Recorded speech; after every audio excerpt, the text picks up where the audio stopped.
ہوا یہ کہ ایک طبقہ ایسا ہے کہ جو یہ سوچتا ہے کہ ایک شخص مفتی ہو کر ایک درویش اور خانقاہی نظام کے ادارے سے پڑھا ہوا اس قدر انٹرنیشنل فیم کا مالک ہو گیا ہے، تو وہ ایک تو ان کو جو دشمنان اسلام ہے، دشمنان پاکستان ہے، یا مادر پیدر آزاد طبقہ ہے، وہ کسی صورت برداشت نہیں کرتا کہ کسی عالم، خصوصاً عالم دین کی اتنی عزت اور اتنی اچھی شہرت ہو. اور اسی کی وجہ سے پھر وہ یہ بھی خیال ضرور ہوتا ہے کہ جہاں تک اس کو عزت ملی ہے تو کیا اچھا ہو کہ ہم اس کو نیچا کریں اور خود اپنے آپ کو اوپر لے آئیں، کیونکہ جو سستی شہرت کا خواہش مند ہے اس نے تو ہر وہ حربہ استعمال کرنا ہے جس سے کہ اس کو تقویت ملے اس ادارے میں، اس میڈیا میں، چاہے وہ سوشل ہو، چاہے الیکٹرانک ہو، حتیٰ کہ چاہے پرنٹ میڈیا ہو. اسے ہر حال میں اپنے زندہ رہنے کے لیے اپنا نام چاہیے ہوتا ہے. اس قسم کے لوگوں نے مفتی عبدالقوی صاحب سے کا سہارا لیا اور اس طریقے سے ایسے پروگرام جن کا علم دین سے کوئی تعلق نہیں تھا ان پروگراموں میں ان کو بلایا جاتا. اور پھر ہوتا کیا، نمبروں کے چکر میں آپ کو پتہ ہی ہے جو کچھ ہو رہا ہے. تو پھر ایسی خواتین کو بلانا شروع کیا جن کی شہرت اچھی نہیں ہوتی تھی، جس کا نتیجہ یہ نکلتا کہ عبدالقوی صاحب شہرت تو ضرور پاتے گئے مگر بات وہی ہو گئی، بدنام جو ہوں گے تو یہ کیا نام نہ ہوگا. بس ایک خواہش تھی کہ نام ہونا چاہیے. وہ اس سازش کو نہیں سمجھ پائے کہ میرے اس طور طریقے سے اہل علم کو تکلیف ہو رہی ہے. ہمارے پارسا خاندان جس کے سب جتنے بیٹھے ہیں سب حافظ ہیں، کوئی غیر حافظ نہیں ہو سکتا. ہمارے خاندان کی پہچان ہے کہ یہاں کوئی بچہ بچی غیر حافظ نہیں ہو سکتی. تو اتنی عظمت والے خاندان کو میں کس طرف لے کے جا رہا ہوں. کوشش کی گئی، ان کو سمجھایا گیا. میں ان سے تھوڑا بڑا ہوں، چچا بھی ہوں، اور پھر مجھ سے بڑے بھائی، پھر ان سے بڑے بھائی.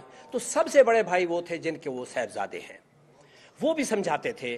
لیکن شاید یہ شوق جو ہے ان کو رکنے نہیں دیا اس نے، اور وہ چلتے رہے حتیٰ کہ ان سے کچھ باتیں ایسی ہونے لگیں، کچھ حرکتیں ایسی ہونے لگیں جن پر اعتراض بڑھنے لگا. لیکن یہ جو پچھلے 3-4 دنوں سے جسے میں طوفان کا نام دے رہا ہوں، یہ جب سے آیا ہے یقین کریں کہ پورا خاندان سکتے کی عالم میں ہے. مجھ سے کہا گیا کہ شاید آپ کو توفیق ہو، جرت ہو کہ آپ اظہار خیال کر سکیں. میں نے کہا ٹھیک ہے، ہزاروں ارادت مندوں کی دل جوئی کے لیے، خاندان کی جو عزت پر بدنما داغ لگا ہے اسے دھونے کے لیے میں حاضر ہوں، پریس کانفرنس کر لیتا ہوں. آخر کیا ہے کہ اتنا بڑا عالم، اتنا بڑا محقق، کئی کتابوں کا مصنف، مدرس، اس قدر مفتی، کوئی شک نہیں بڑے فتوے جاری کیے، بہت لائق انسان، لیکن حالت یہ ہے کہ بجائے اس کے کہ اگر کوئی کوتاہی ہے، میں پہلے ابھی کچھ نہیں کہہ سکتا کیا ہے کیا نہیں ہے، اگر کچھ ہے تو کیا اس کا چھپانا اچھا ہے یا اس کا ظاہر کرنا اچھا ہے، اس کی تردید مناسب ہے یا اس کی تائید مناسب ہے. تو کیا اس کے لیے کچھ دیکھا جائے. چنانچہ ان کی دماغی حالت کا ماہر نفسیات کو دکھایا گیا، اور ان کی جو کیفیت میں وہ گھر میں آئے اس وقت جس طریقے سے سارے ماحول جو ہم دیکھ چکے تھے، ہم بہت پریشان تھے. جو ہی گھر میں آئے تو فیصلہ یہ ہوا کہ ان سے موبائل لے لیے جائیں، کہ ساری شرارت کی بنیاد یہی موبائل بن رہا ہے جس کی وجہ سے ان کا رابطہ باہر سے ہوتا ہے اور باہر والے اپنے مطلب کے مطابق سازش کر کے ان کو بدنام کرنے کا پروگرام بناتے ہیں. چنانچہ وہ لے لیا گیا. اس وقت ان کے پاس موبائل نہیں ہے. میں اس لیے وضاحت کرنے حاضر ہوا ہوں تاکہ میڈیا کے حضرات یہ نہ سمجھے کہ کیا ہے، کیا وہ بھاگ گئے، کیا کچھ ہے. ایسا نہیں ہے، وہ الحمدللہ ایک مقام پہ محفوظ جگہ پہ موجود ہے. مگر چونکہ شر کا آغاز اس انداز سے ہوا تھا کہ ہم نے اس انداز کا جو پہلا پتا تھا اس کو ہی کاٹ دیا ہے. چنانچہ ہم نے موبائل لے لیا ہے. اس کے بعد مفتی کا اعزاز ان سے لے لیا ہے. انہیں ملنے جلنے کی کسی سے اجازت نہیں ہے. ان کا علاج نفسیات کا شروع کر دیا گیا ہے. میں آج ان کے بھانجے ڈاکٹر جو ان کے معالج خاص ہیں ان کو صرف اسی لیے لایا ہوں کیونکہ میں ٹیکنیکل یا میڈیکل کا بندہ نہیں ہوں، تو اس کی وجہ سے میں ان کو بھی ساتھ لایا کہ آپ ذرا بہتر بتا سکتے ہیں کہ انہیں کیا الجھن ہے، کس وجہ سے وہ ایسی حالت میں ہو گئے ہیں کہ بجائے اس کے کہ کوئی بری بات کو وہ چھپائیں، بلکہ کئی بری باتیں جو سچ نہیں بھی ہیں، پتہ نہیں وہ کس شان اور کس ماحول اور کس انداز سے اس کو بڑھا چڑھا کے آگے خود بیان کر رہے ہیں۔ تو یہ صورتحال ناقابل برداشت ہے، لہٰذا آپ ان کا علاج کرائیں، ان کا علاج جاری ہے۔ اس ساری تمہید کا خلاصہ یہ ہے کہ عبدالقوی صاحب یقیناً کسی گھناؤنی سازش کا شکار ہیں۔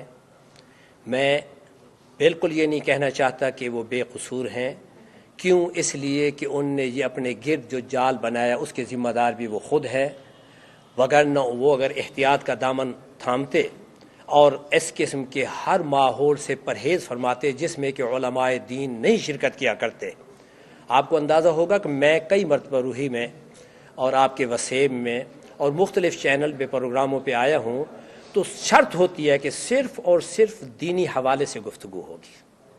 کسی عورت کسی ایسا پیچیدہ موضوع جس میں کہ مذہبی حوالے سے اختلاف ہو اور اختلاف کی وجہ سے علماء اور صلحاء قسم کے لوگوں کو تکلیف ہو کہ یہ کیا فتویٰ آپ دے رہے ہیں، یہ کیا بات کر رہے ہیں، میرا اس موضوع سے کوئی تعلق نہیں، بند کر دوں۔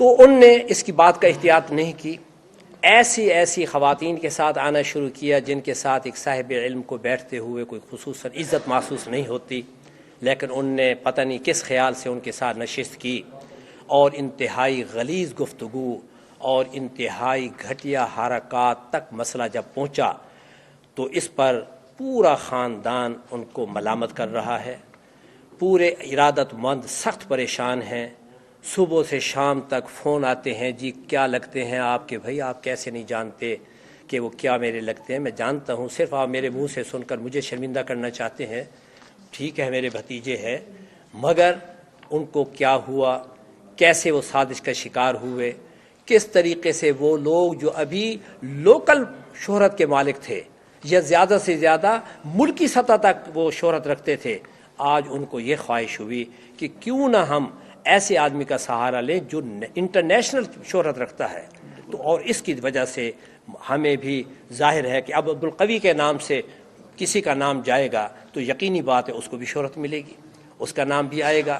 تو اس طریقے سے بات ہوئی اور نتیجہ یہ نکلا، میل جول سے روک دیا گیا ہے اور فیصلہ کیا گیا ہے کہ جب تک ان کا علاج مکمل نہیں ہوتا، ان کی حالت درست نہیں ہوتی، اس وقت تک انہیں محبوس و محفوظ رکھا جائے۔ میں ابھی موقع دیتا ہوں، انہیں محفوظ اور محبوس رکھا جائے تاکہ ان کے اس بے اعتدالانہ رویے سے جہاں خاندان کو حفاظت ملے، وہاں علم دین کے حوالے سے مفتیان کا جو نام بدنام ہو رہا ہے اس سے بھی بچاؤ حاصل ہو۔ چنانچہ آج الحمدللہ ہم اپنے اس پروگرام کے تحت آپ کے سامنے اظہار خیال کر رہے ہیں۔ امید ہے کہ ان خیالات کا آپ اظہار برملا کریں گے، جس کا فائدہ یہ ہوگا کہ جو خاندان کے علاوہ دین پہ حرف آ رہا ہے، اسلام پہ حرف آ رہا ہے کہ یہ ہے مفتی کا کردار یا یہ ہے وہ کچھ، تو اسے آپ لوگ سمجھا پائیں گے۔ اور میں اب مائک حوالے کرتا ہوں اپنے ڈاکٹر صاحب کے، جو ان کے حقیقی بھانجے ہیں اور کارڈیالوجسٹ ہیں، آپ کے ساتھ ہی ہے کارڈیالوجی کا، تو آپ وہاں جو ہے دیکھ سکتے ہیں کہ اللہ پاک نے ان کو کس قدر، کیونکہ یہ ان کے معالج ہیں اس وقت سے جب ان کو ہارٹ اٹیک ہوا تھا، آج سے 4 سال پہلے، پھر اس کے بعد پچھلے دنوں کرونا ہوا، اس کے حوالے سے بھی یہ ان کے معالج تھے، اب ماہر نفسیات بھی ان کے دوست ہیں، ان کے حوالے سے بھی ان کا علاج جاری ہے۔ تو لیجئے آپ ان کی طرف سے سنیے۔ بسم اللہ الرحمن الرحیم۔ جیسا کہ بات کی پروفیسر عبدالواحد ندیم صاحب نے، تو بات تو یہی ہے، ایز اے کارڈیالوجسٹ میں وہاں اسسٹنٹ پروفیسر ہوں کارڈیالوجی، پرویز الہی کارڈیالوجی میں، تو میں ان کا پرسنل ڈاکٹر بھی ہوں، ٹریٹ بھی کرتا ہوں ان کو۔ اب ان کی ایج تقریباً 65-64 کے درمیان ہے۔ مفتی تو اب انہوں نے لے لیا، عبدالقوی صاحب کی ایج 64 ہے۔ تو 60 ایئرس کے بعد ہماری اسٹڈیز کہتی ہیں کہ جو پیشنٹ انسومنک ہوتے ہیں، جن کی نیند پوری نہیں ہوتی، ان میں ڈیمینشیا کا پرابلم، اسپیشلی جو ڈائبیٹک ہوں، جن میں شوگر ہو، جن میں بلڈ پریشر ہو، اور جن میں ہارٹ کا پرابلم ہو، یہ تینوں چیزیں ان کے اندر موجود ہیں. ان کو اسٹینٹ ڈلے ہوئے ہیں، وہ ڈائبیٹک ہیں، بڑے عرصے سے ہائپر ٹینسیو ہیں، اور ان کی سلیپ ڈسٹربنس ہے. تو یہ اسٹڈیز میرے پاس موجود ہے.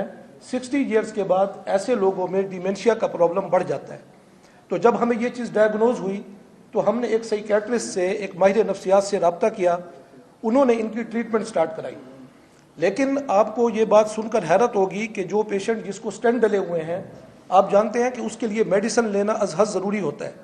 اس کی ڈائٹ سے زیادہ اس کی میڈیسن کی ضرورت ہوتی ہے. تو یہ عبدالقوی صاحب نے کبھی اسٹینٹ ڈلوانے کے بعد کی میڈیسن بھی پوری استعمال نہیں کی. میں اس کا شاہد ہوں. ایز اے ڈاکٹر میں انہیں ایڈوائز کرتا ہوں کہ آپ کمپلائی کریں، آپ کی ٹریٹمنٹ کمپلائنس اچھی نہیں ہے، اسٹینٹ بند ہو جائیں گے. لیکن وہ اپنی ہارٹ کی میڈیسن بھی استعمال نہیں کرتے، جس کی وجہ سے ان کا بلڈ پریشر اور شوگر کے معاملات بھی صحیح نہیں ہیں. تو یہ معاملہ چل رہا تھا، ماہر نفسیات سے ٹریٹمنٹ چل رہی تھی. پھر ہوا یوں کہ ان کو اسی سال، پچھلے سال جون 2020 میں کووڈ-19 کا اٹیک ہوا. یہ بات آپ کے علم میں ہے. تو ان کو ہم مجبوراً، کیونکہ ان کی حالت سیریس ہو گئی، تو ہمیں ان کو ایڈمٹ کرانا پڑا Covid hospital, Indus hospital Muzaffar گڑھ میں.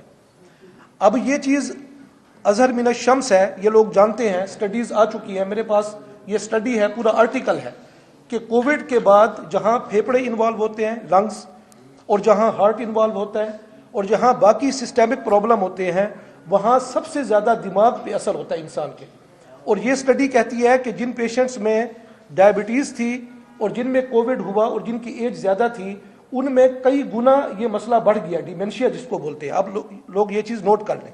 ان میں 5 بڑے پرابلم ہوئے. پہلا پرابلم کیا ہوا کہ ان میں اب نارمل تھاٹس ہوئی، کہ وہ سوچ ان کے کنٹرول سے نکل گئی. آپ نے بھی مشاہدہ کیا ہوگا، یہ سٹڈی امریکہ میں چھپی ہے، اور 60,000 سے زیادہ اس میں پیشنٹس انہوں نے دیکھے جن کو کووڈ ہوا اور اس کے بعد ان کی ذہنی نفسیاتی حالت بگڑ گئی. ہمارے ہاں چونکہ سٹڈیز اتنی نہیں ہے، اس لیے ہمیں ریفرنس کے طور پہ امریکن سٹڈی.